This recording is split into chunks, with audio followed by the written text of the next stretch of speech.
Napapanood ko po kayo palagi. Alam mo na kung bakit kita pinara. Apo. Sige, bakit? Ikaw sumagot muna. Sa chinelas po. Tsaka Yun. helmet. Hindi, yung helmet mo tama naman Kasi eh. wala akong visor. Hindi violation na walang visor. Ang violation mo, tsinelas.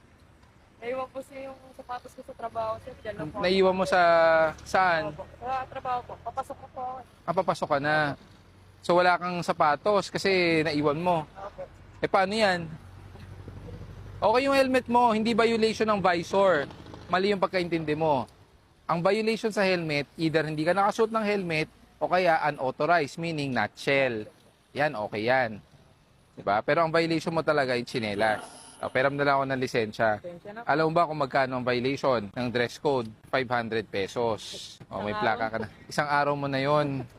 Ikaw talaga. Ba't ano ba size niyan? Ano ba size ng paa mo? Po. 9 ka. Isang araw mo na yung 500. Ba't saan ka ba nagkatrabaho? Dito po sa Panda Express po. Panda Express. Opo. Lagi out of stock yung ano eh. Walnut shrimp. Meron na. Ngayon meron na kasi nahuli kita. Ano nako.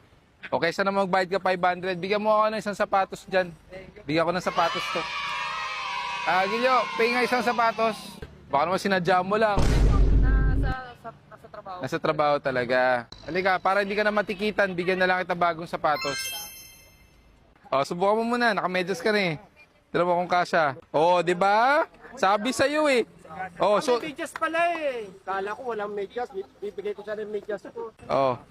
ikaw talaga. Buti na lang, may dala akong size mo. Tigilan nyo na. Naramdaman mo? Nakita ko sa vlog. Nakita? Kayo na pencil sumusunod. Umuwi lang.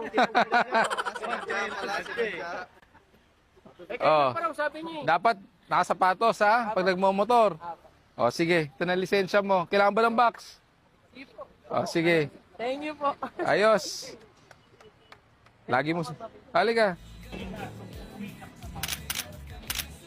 Thank you. Okay, mag-iingat ha. Thank you po. Pasensya na. Okay.